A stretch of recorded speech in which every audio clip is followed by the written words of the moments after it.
If you want to know how can you see or find the Roblox password on your mobile device, you are in the right place, because today in this video I'll show you exactly how.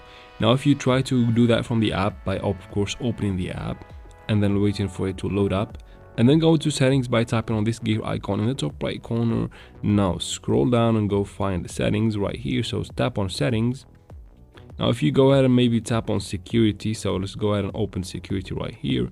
You should expect to find the option of finding or even changing the password from here, but you cannot find the option of seeing your password from here, of course. If you scroll down as well, there is no option here. You can try going back one time and then tapping of course on privacy maybe. There is no option to do that as well from here. So let me show you what you can do about it actually, and how can you really find your password and a bunch of other passwords on your mobile device. Now you need to go back from here or quit the game completely. Now what you need to do is to go ahead and go to your settings. So I'm going to open my app drawer, find settings, here it is, go ahead and open it. Now what you want to do is to scroll down and find Google. If you can't find it like this, just search for it. Now I found it, I'll go ahead and tap on it, then tap on manage your Google account,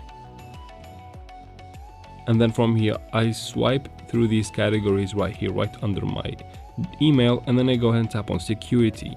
From here, scroll all the way down nearly to find this password manager. Go ahead and tap on it.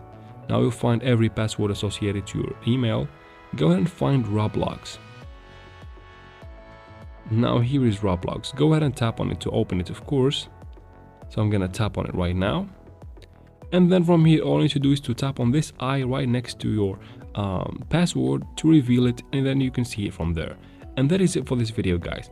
Let me know what you think in the comments down below. If it was useful, please like and of course share it with your friends. And don't forget to subscribe for future videos like this one.